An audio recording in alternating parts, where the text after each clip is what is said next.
Majora's Mask. Chapter 28. The Cave.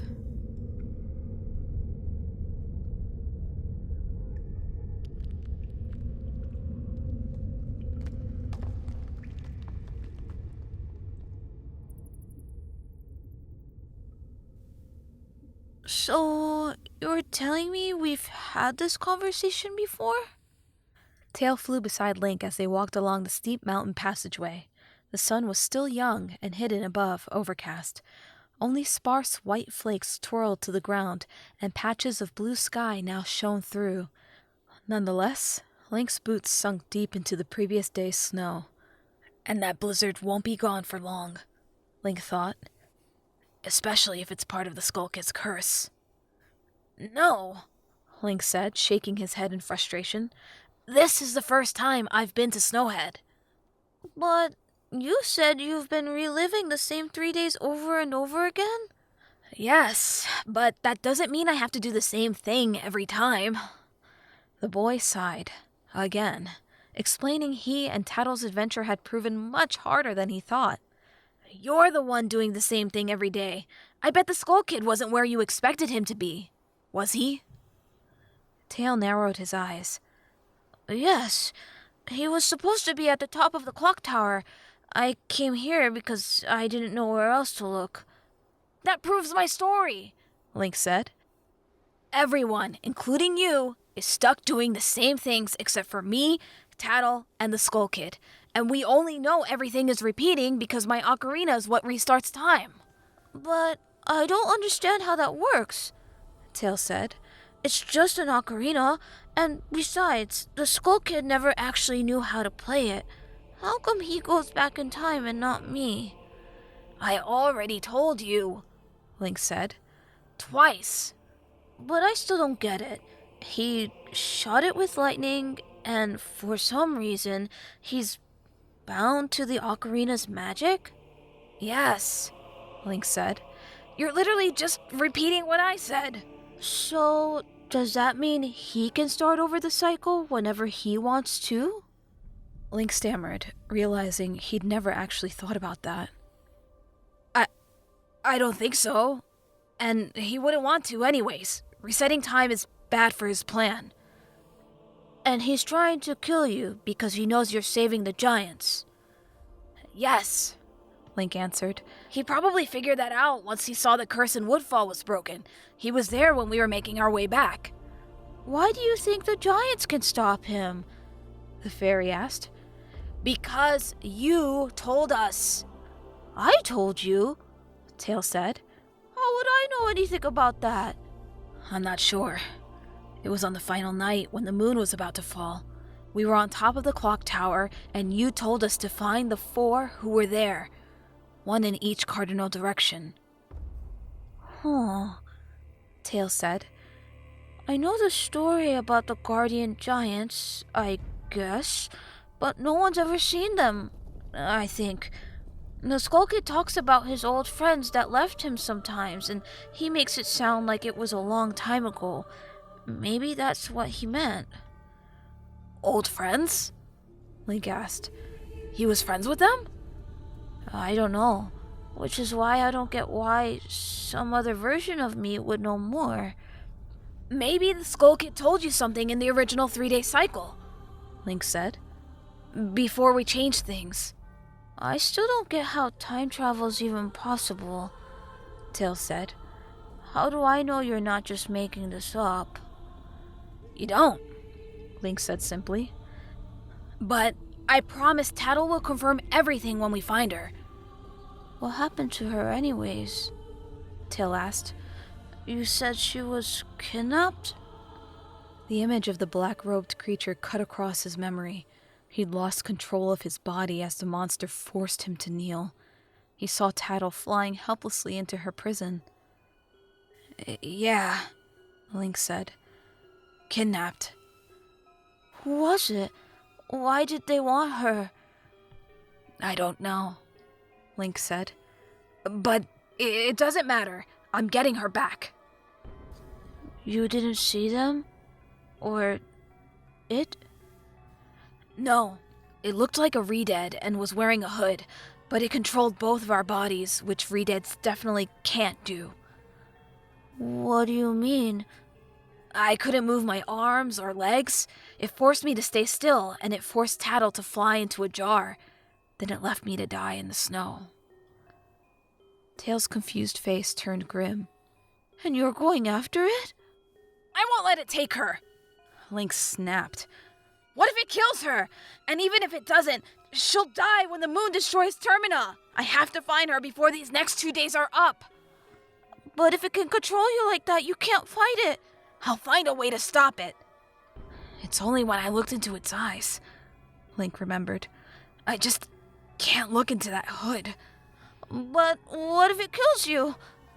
Then I die, Link said without hesitation. Abandoning Tattle isn't an option. Tail had no reply, turning instead to the path ahead. The tundra stretched on for a while in the shadow of a towering mountain peak. The purple fairy stopped to behold it nervously, but Link kept walking, recognizing it as the peak he'd seen from the last hill. The snow soon picked up again. They trekked onward in silence, and with each step, the dark gray curtain thickened. Eventually, the snowfall obscured even the mountain, and Link once again hiked blindly forward. The winds whistling increased as visibility plummeted, and Link noted Tail's growing terror.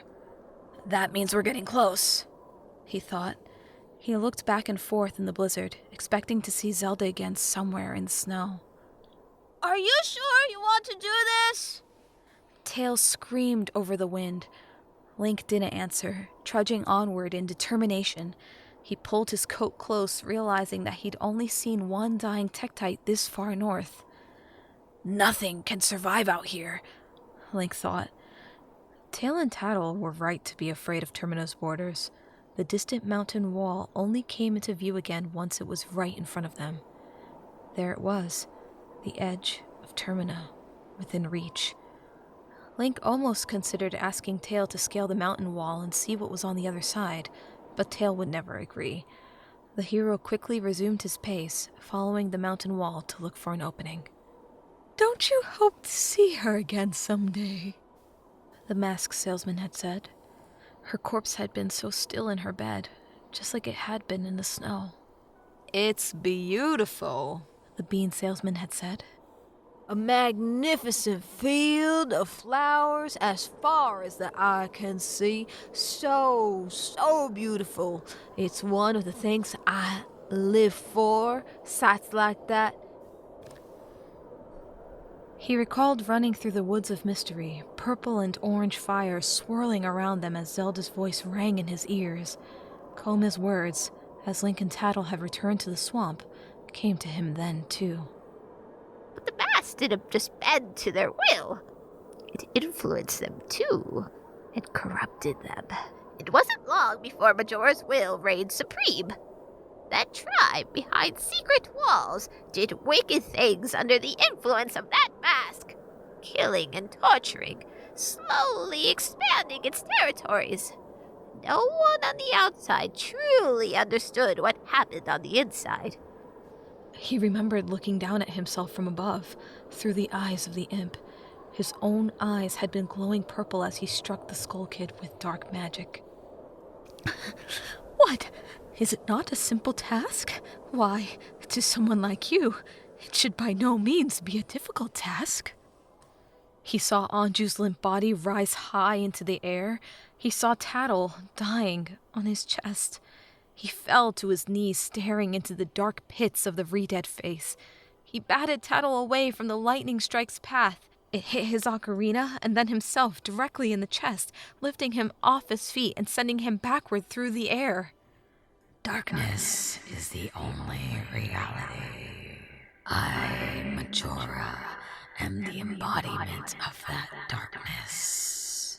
The light you cling so desperately to is always fading fast. All have darkness in their hearts, even without a black mark to remind them.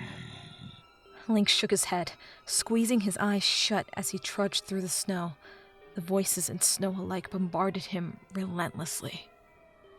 but none can hide in bliss forever. Then, the voices stopped, and Link turned to find an opening in the rock wall beside him. It was the entrance to a cave, appearing perfectly circular. He stared into its darkness gravely, though its small opening didn't reveal anything. The wind howled behind them as the fairy and boy looked inside.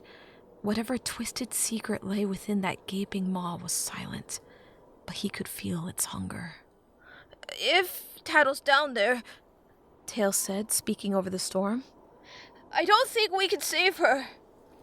We have to try, Link said. But you don't even know that she is down there. Then don't come with me, Link said. His hand went to the handle of his razor sword, slowly sliding it out of his sheath as he stepped into the darkness. He spotted the remnants of a fire first. The scorched wood was cold and black. The pit was placed exactly where the snowfall's reach ended at a thin, white line. He bent down to grab one of the portable logs from the fire, gripping his sword tighter in the other hand. He commenced his journey across the uneven floor and reached a corner that twisted off to the end. Everything ahead was a black void. Link turned back to see Tattle still waiting at the cave's mouth. The purple fairy stared sadly at him, and then flew away. The hero restrained himself from sighing. I can't expect him to follow me, Link thought. I can't ask someone else to risk their life like this. Link walked around the corner, and soon the winter storm's bright ballad was gone. One step at a time, Link thought. Keep your mind clear. And so he did. A new kind of cold set in. Unlike snowfalls, this chill felt unnatural. It was dark and actively burrowed its way through his skin. It tried to turn him back with every step, but Link ignored it. Once the darkness became absolute, Link sheathed his sword and pulled out a match, lighting the makeshift torch he'd created. The outside world's light had faded long ago, and he no longer had a fairy with him. Only the flickering flames protected him from blindness. His panicked breaths and quick footsteps were his only accompaniment. The tunnel sloped downward, eventually emptying into a larger chamber. Link straightened his back as the ceiling no longer brushed against his head. The mountain cavern was round, its top bubbling outward several feet. Link lifted his torch to take in its features. A few dips and rises broke the floor, and one was high and large enough for use as a table. He scanned it carefully, expecting to find something dangerous. But everything was as quiet as it had been since the entrance. He found a passageway on the opposite wall, and Link realized the tunnel kept going. He headed that way, only stopping when the fire illuminated something beside the doorway. Is that a glistening mark? He lifted his torch and revealed a drawing. Link bent closer to decipher its features. Oh, it's a horse, Link realized. The animal had been scratched into existence with dark chalk. The horse was looking over its shoulder, away from the doorway. When Link turned his head, he noticed that the picture continued. It formed a mural that was only a few shades lighter than the wall itself. He followed the rest of the drawing, walking along the dark chalk as the scenes connected to form a larger picture. It stretched high and reached the ceiling, and as he revealed trees, grass, and the sky, his expression darkened, because when he put together what was being depicted, his curiosity gave way to horror. The sky was a torrential maelstrom of gray clouds, and rain hammered relentlessly. Water had begun to curl upward near the horse, who looked backward in terror. The water connected back to much larger curls bellowing forth from a massive wave. Continuing to the left, he found even more tumultuous water. An enormous tsunami-like catastrophe had struck the land in this drawing. There was no visible ocean, however, only mountains, a river, and an expansive forest. It wasn't obvious where the water had come from. Going further, Link ran across the first person. It was a man, his head just poking out of a wave, arms outstretched and unable to grab anything. His mouth opened wide in a scream of terror as he drowned. As Link rounded the room's corner, he found more people, all dying as the storm overwhelmed them. He found chunks of stone, too, and shards of wood and metal.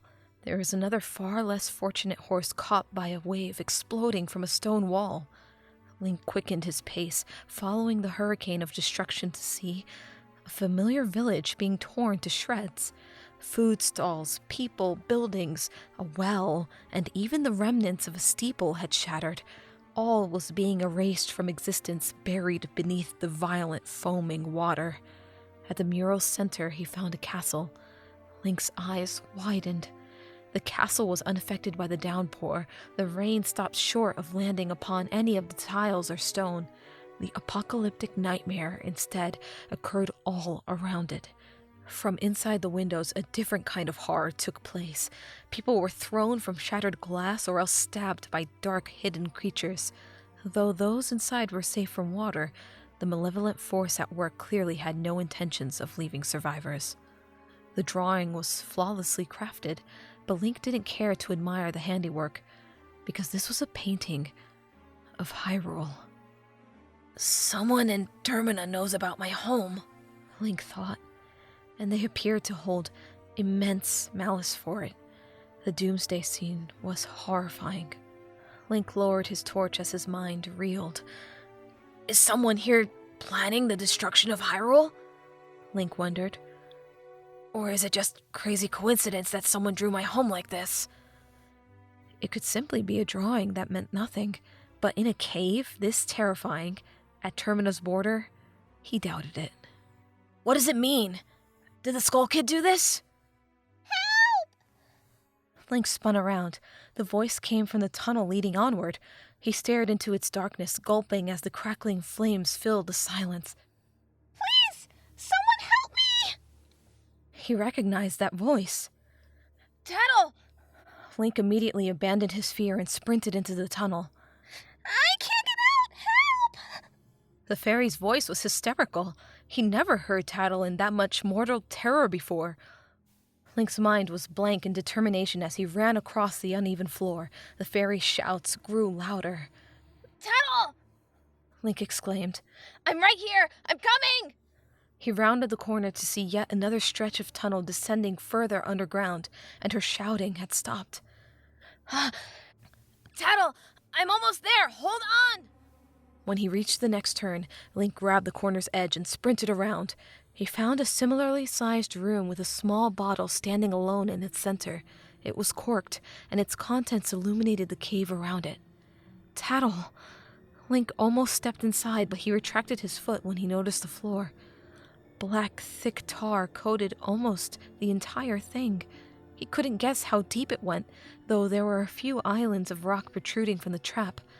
They were too far apart to be used as stepping stones, though, and his fairy was nowhere close to the islands. Her bottle sank slowly beneath the ooze, already halfway there. Tattle shoved her body against the cork, trying to push it open and keep herself in the top half. Link! She exclaimed. She pressed her face against a small hole in the bottle. The chip wasn't large enough for her to fit through, though her voice did. It also meant the tar would slowly fill her prison until it drowned her. Link! Help! I'm coming! Link considered leaping, but even if he made it to Tattle, the tar would simply swallow him too. What is this stuff? I don't know. It just threw me in here and kept going. It? Link said, still frantically trying to devise a plan. That re-dead thing! Tattle said. It wants me dead! There are things in this black stuff that will kill me! Link's blood ran cold when he imagined monsters beneath the surface. All the while, Tattle's bottle kept sinking more and more. My Digu mask! Link thought. He retrieved it from his bag and quickly became a swamp creature. All his belongings disappeared except the torch he'd set aside. He tentatively touched the thick goo, and his wood-textured feet promised to treat it like water. Link, hurry! Can't you hear them? They're coming. Just hold on, Tattle. He braced himself, gripped the torch firmly, and then took his first leap. He skipped off the surface just like before, making 2 leaps before he reached the first island. Though Tattle was now closer, he still couldn't reach her. Please!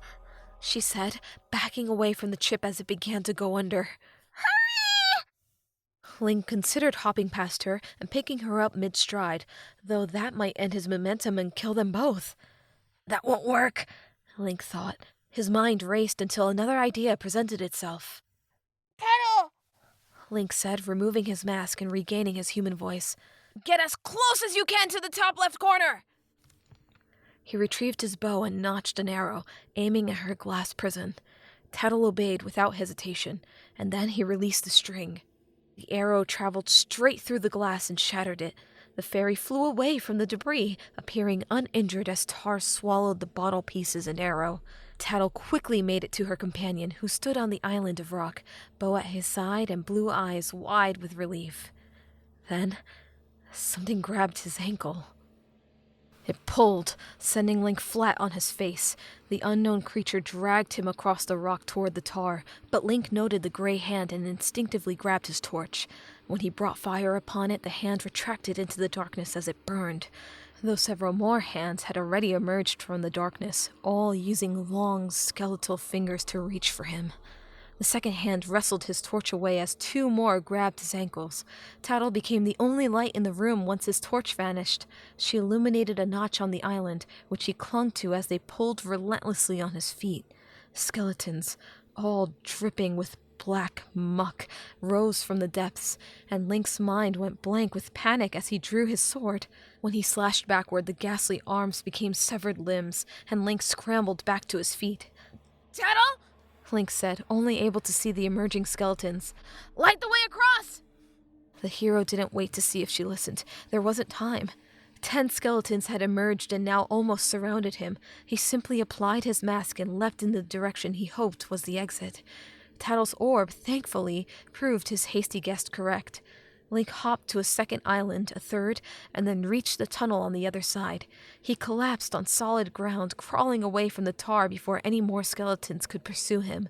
His bright orange eyes turned back to see the skeletons now standing, abandoned, on the island. They looked after him with disdain, but they didn't appear to be willing to leave the room. The darkness engulfed them once more as Tattle's light left, and they returned to their bleak swamp. Link shivered as he removed the mask, catching his breath and scooting against the wall. Tattle immediately joined him, hugging his shoulder as the hero brought a hand gently on top of her. Tattle, Link managed, still shaking. I thought you were gone. But you found me, Tattle said, clinging to him so tightly. I knew you would.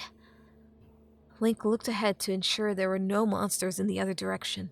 All he found was a similar cramped dark tunnel continuing onward.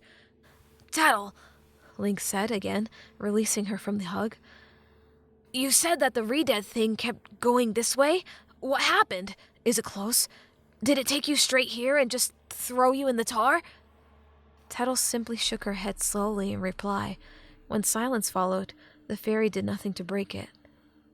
Are you okay? Link asked, getting to his feet. No, she said. I'm not. Link's brow furrowed. He didn't understand why she seemed so blank-faced and catatonic. What happened? Link asked. I can't talk about it, the fairy said. We should keep going. We can turn back, Link said. I came here to find you, so we should leave and get you some rest. It'll only get worse the further we go through here. I'd rather face those skeletons again. No, Tattle said darkly. There's another way out. It's how that creature brought me in here, and we have to get there. Fast. Something even worse is gonna come out of that lake. Link grimaced. Lead the way. He wanted to press her for more questions. What did you learn about the re-dead thing? How does it control other people? Why would it come to this cave? And how far away is it? But the fairy didn't seem to answer those questions right now. There'll be time for answers later. Tattle gave him a weak smile, and then she flew onward. Link followed from behind, his excitement now tempered with caution. I can't believe I actually found you, Link said. I never stopped looking for you, but deep down, I thought I'd be too late. Like I was for Anju and Zelda. Yeah, Tattle said. She added nothing else. Maybe I am too late, Link thought grimly. Maybe Tattle's too traumatized to be herself ever again. He decided against saying anything else. The tunnel widened both vertically and horizontally. He was able to release a little of the tension in his chest with the extra space, even though the darkness persisted. The slope downward had begun to level out. Eventually, Link saw a speck of light ahead. His heart leapt with excitement. Link hadn't been so relieved to see daylight since his trek in Woodfall Temple. is that it? Link asked. He turned to Tattle, and all the gloom in her face had faded. Yes. She said happily. Let's get out of here before those skeletons follow us. Link agreed, and they quickened their pace until they reached a crossroads. The left turn spiraled sharply upward to an exit. Sunlight poured in and illuminated the back stone. To the right, the cave kept going even deeper into darkness. Finally, Link whispered, closing his eyes and allowing the sunlight to wash over him. Snowhead's warmth felt heavenly on his skin. It was never this warm before, Link thought. Hey! The voice came from behind them. Link turned around to see a darker light approaching them, a purple light. Tail? He thought. The fairy stopped right behind them. What are you doing? He asked, sounding extremely alarmed. Link wrinkled his brow, turning to Tattle when her brother didn't acknowledge her. I thought you didn't want to come. I was going to, Tail said, slightly out of breath. but she's my sister, and I didn't have anywhere else to go, so... Who are you talking to? Tattle asked. Panic was slow to creep its way back up his spine when Link realized neither of the fairies could see each other. Tail, he said cautiously, backing away from the purple fairy. The purple fairy raised an eyebrow. Yes? Link? Tattle said worriedly. Go up the slope. Now. It must be one of the cave's tricks. My brother's not really there. Don't let him hurt you. The illusions here can kill. Link didn't say anything, fumbling for words as his eyes traveled between the siblings.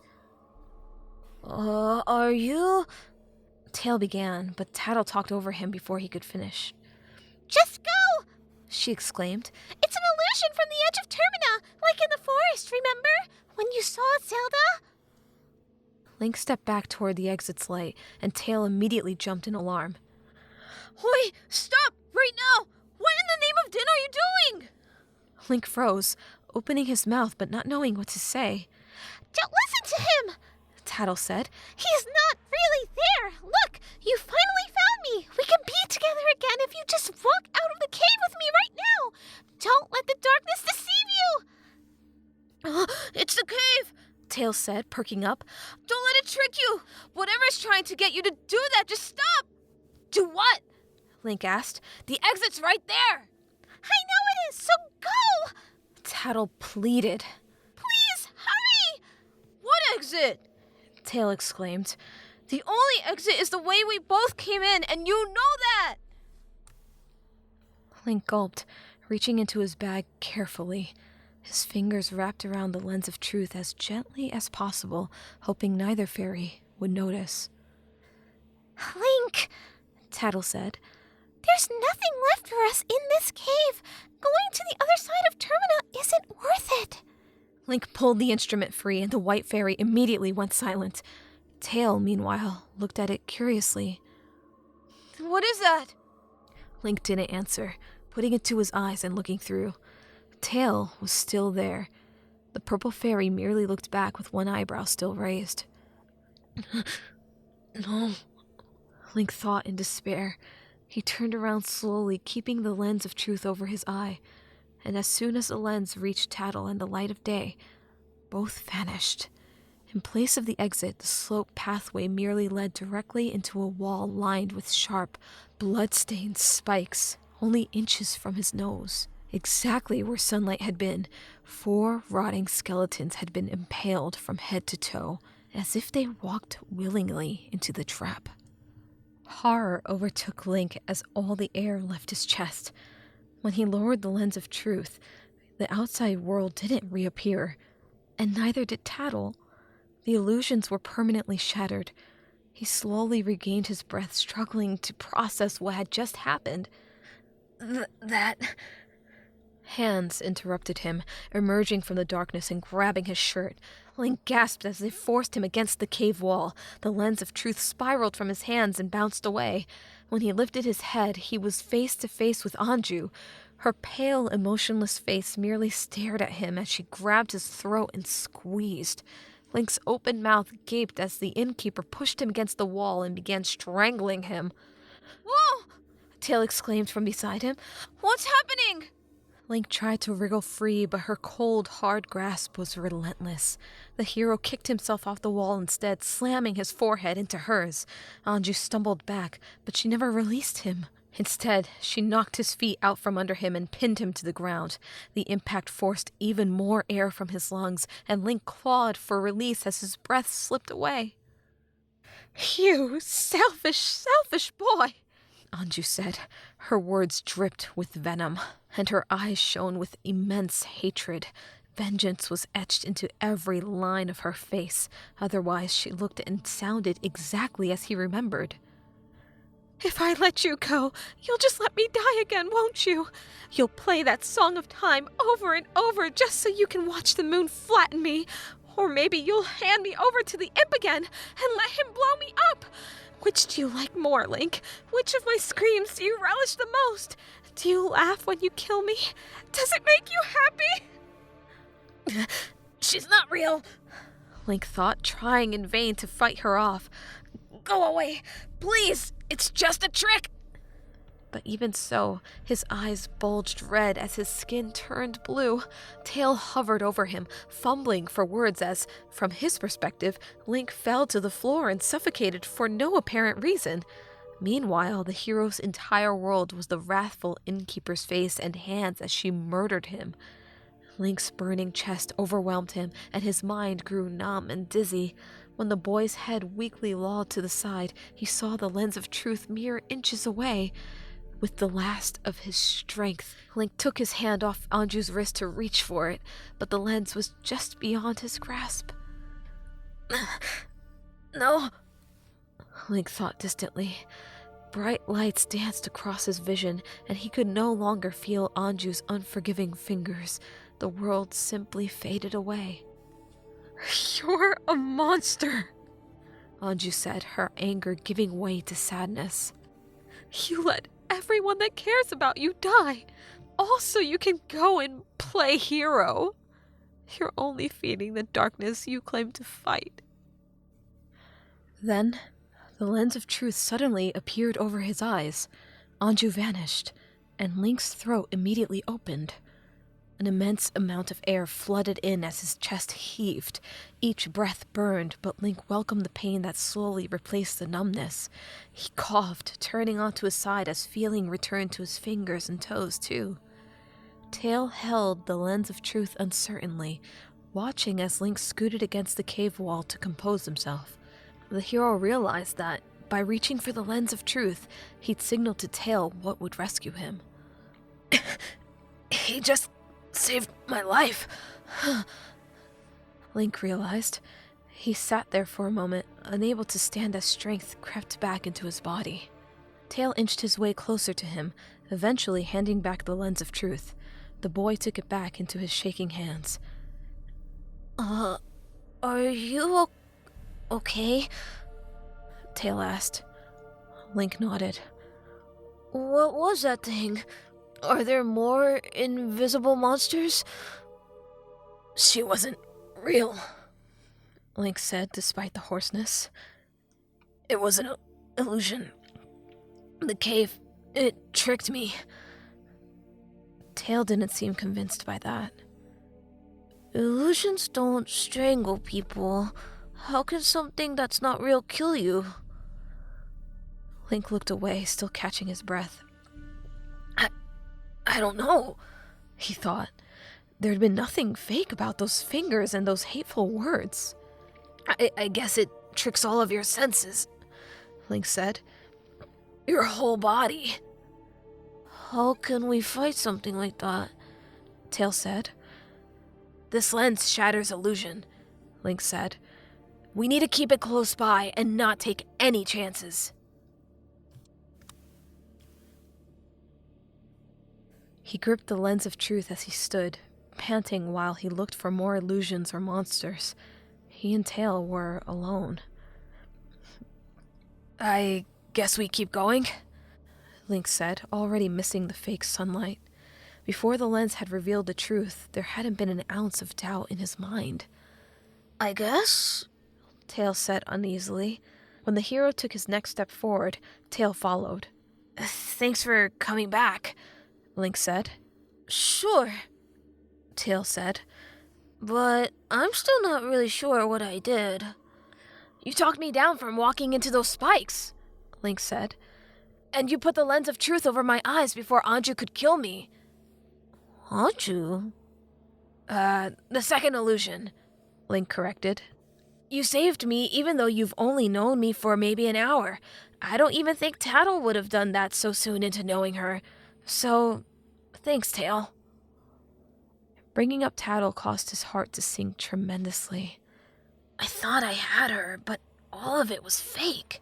That hug. Hearing her voice again. Tears surprised him, but there were hardly any left after almost being strangled. My sister was the first illusion, wasn't she? Tail asked. Link didn't respond, which was answer enough. I'm sorry. It's okay, Link said. It's not your fault, Tail. You came back to save me. Yeah, I'm glad I could help, but I'm still really confused. And I'm just now realizing I still don't know your name. Link stopped. Whoa, he thought, realizing just how little time they'd spent together. He turned to be face to face with the purple fairy. Without his torch, Tail was his only light. The image of Tail, struck by the Skull Kid's lightning, flashed across his mind. He remembered him dull and lifeless beneath the awesome moon. That, of course, had been in some reality that may or may not still exist, left behind by his ocarina's magic. You're a monster, Anju had said. You let everyone that cares about you die. Link pushed those thoughts away. Well, Tail, my name's Link. He held out his hand. I originally came here to look for my lost fairy, but now I'm here to do what I can for Termina. Tail looked at his extended hand uncertainly before wrapping his entire hand around Link's pointer finger. My name's Tail, he said, and I'm Tattle's brother. Though, I guess you already knew both of those things already. I'm here. Yeah, I've always been here. Termina is where I live, and I'd like to help you look for Tattle. They continued onward, and this time Tail remained at his side. So, you came here to find a fairy? He asked. As in, one other than my sister? Yes, Link said. But I've given up looking for her. Huh, kind of funny that you just ended up looking for a different one now. Link nodded uncertainly. Funny is one way to put it. Kiss me. The voice was so soft and sweet. Zelda's bright eyes were immediately conjured into his memory. He was phased for only a moment, and then he kept going. It had risen from the darkness, clearly aware that the lens of truth could not destroy illusions of sound. Did you hear that? Tail asked, looking over his shoulder. It sounded like... Don't worry about it, Link said, eyes narrowed in determination. He didn't want to be slowed down again. It's not real. Tail had probably heard some other voice, maybe even Tattle's, but it didn't matter what the fairy's illusion was. All of them had one goal in mind, to lure them to their deaths. You don't have to go, Zelda said again. Link stopped when the tunnel made a sudden drop.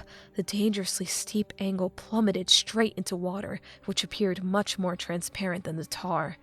There was no way over it. The entire tunnel was submerged going forward. Tail stopped just beside him, peering into the deathly still water, too. Not a single wave disturbed the underground river, and nothing visible stirred within. When Link looked through the lens of truth, the bulk of the water vanished. Where the lens couldn't reach, in his peripheral vision, the still water remained lurking dangerously. That thing, it shows you what's real? Yes, Link said. And this water definitely isn't. I'm not sure if anything in this cave is. Did you pass over a pool of black tar on your way through? No, Tail said. Link scoffed. I could have made all those skeletons go away, he realized. But I did pass a drawing on my way in of a castle, a whole land, really, being destroyed by a massive flood. Link's expression darkened. I'll think about what that means later. Stay close to me, he said. The water won't hurt you if you're looking through this. So, shattering the illusion with your eyes does it for your whole body? Tail asked, flying to be just next to his head. They both peered through to make the water go away. As long as it's not a disembodied voice, it would seem, Link said. The two of them walked closely together, carefully descending the slope. The water continued touching the edge of their vision, but the lens cleared a path for their bodies. Link didn't dare look anywhere but straight ahead, knowing that if he dropped or misdirected the lens, water would rush in and drown them. After only a few steps inward, other things became visible in the water. Bodies. Each appeared vaguely familiar and accompanied by debris, wood and stone. The corpses' mouths were wide open in horrified surprise. A memory flashed of these faces dancing in a town square, and then the hero realized what he was seeing. These were pieces of Hyrule. All around him, ruins of Hyrule Marketplace and Lon Lon Ranch floated by. The villagers' bodies were rotting and bloated, or else beaten by waves of immense power. When a familiar red-headed woman drifted by, Anju's body confirmed his theory. He was walking through the cave mural's aftermath. Navi, what do you think will be left after Hyrule? His own voice spoke to him in the darkness, returning from the sunny day in Hyrule Field with his guardian fairy. Hyrule will never be gone. We were ordained by the gods to be here, Link. Link gulped when Anju's hair brushed past his face. He couldn't feel it, but her face was wide in shock, as if not expecting death. He remembered her in the South Clock Town Plaza, flying into the air when the ground exploded beneath her. It's so pretty out here, Zelda said. I don't ever want these days to end. Me neither, Link said, mouthing the response he'd given. You're happy, right? Of course, Zelda, Link said, closing his eyes and envisioning the beautiful Hyrule Field. I'm in love with you and this place. Hyrule is my home, and it always will be. A wave of water knocked the lens of truth from his hands. His eyes shot open when he realized his mistake, but the water had already enveloped them. Corpses drifted in to separate him from the magical artifact which danced to the bottom of the tunnel. Link floated toward a rocky ceiling that offered no escape from the water. Link, who hadn't the time to hold his breath, had already lost an immense amount of air.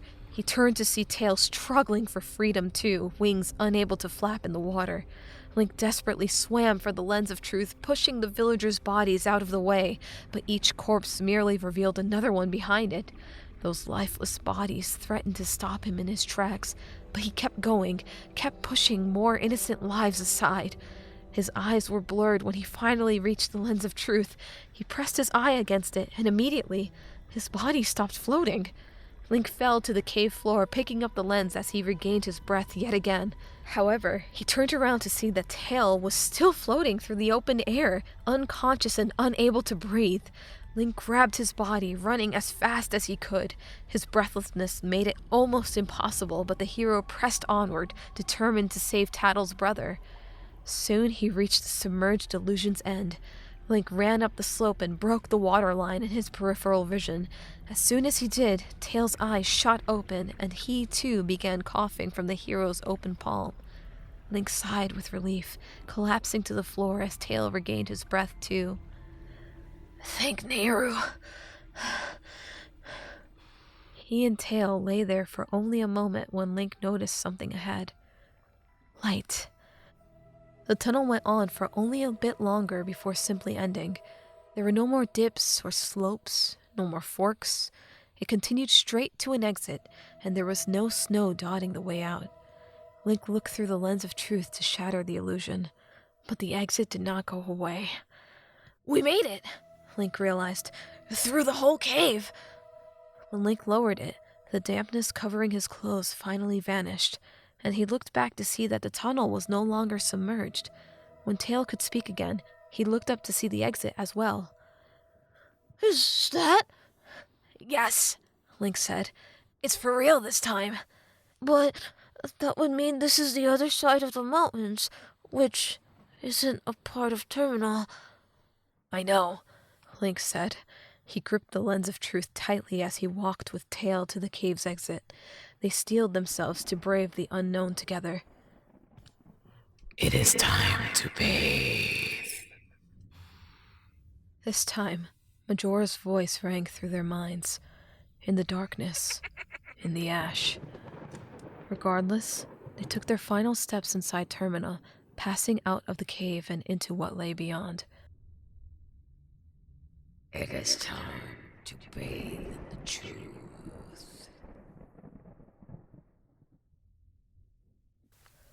Darkness. That's all there was. A singular platform of rock lay at the cave's mouth, and Link and Tail stood on it together. Their wide, terrified eyes took in the bleak scene together. The sky was a sea of black clouds that grumbled with thunder. Bolts of lightning cut sharply across the endless nightmare. The ground was one flat, level field of ash, stretching as far as the eye could see in every direction. Snowhead's mountain range remained strong and tall behind them, though it was the only visible change in elevation. Debris lay scattered in the ash. Any buildings that might have once stood proudly were now black, charred, and level with the rest of the land. It was a plain of desolation. This unknown civilization had been wiped away like trash. The plain went into the distance as far as the eye could see, blurred with the sky's darkness. It was impossible to find the line between the field of ash and sky. The endless storm above it grumbled, as if all that needed to be said about what lay before them. Link stepped to the edge of the platform uncertainly. He reached down for the ash, wondering what it might feel like to grab a handful of those gray specks. He could let them run through his finger and take in their immense power, their immense darkness. But Tail's concerned face stopped Link when his fingers were only inches from the desolate land. His chest scar. It bubbled with excitement. It wanted him to touch it. Link summoned immense willpower to retract his hand. He didn't want to know what would happen if he satisfied that urge. It's terrible, Tail said. What do you think happened? I don't know, Link said. He recalled the forest beyond Death Mountain and the underground tunnel beneath the clock tower. Geographically, it didn't make sense for this to exist. Where was the forest he'd first entered? Was this it? Had this apocalypse been that recent? Why did it stop at the mountains? No, Link decided. There's no way this land of darkness is only a day old. The ruins looked ancient, and he wagered he would find a similarly scarred land across the border of each of Termina's edges. Across the forest, across the ocean, and across the canyon. All there was, and ever would be, was ash. Termina was a spot. It was the last remaining beacon in a wasteland of nothing, and the moon looked down on it, ready to destroy the last remaining source of light. How much of this would I have to travel through to reach Hyrule? Link wondered. He remembered the painting of his homeland and recalled the lifeless bodies floating in the water. His stomach churned. Let's go. Tails said, turning away from the darkness. Tattle's not here. Nobody is. This is what strengthens the Skull Kid, Link realized. The ashes, they give him power. I think this is what he wants Termina to become. No. Tails said, stammering. He's not that evil. He can't be. He's our friend. It's the mask, Link said. Your friend would never have done this. Tail gave one last look at the wasteland before turning back to the cave. Let's just get out of here. He flew back into the underground tunnel ahead of the hero. Link hesitated before he followed. The boy carefully gripped the lens of truth, turning to face the land beyond Termina once more. He lifted the lens to his eyes. The darkness, the desolation, the hopelessness. It did not go away. The wasteland was still there.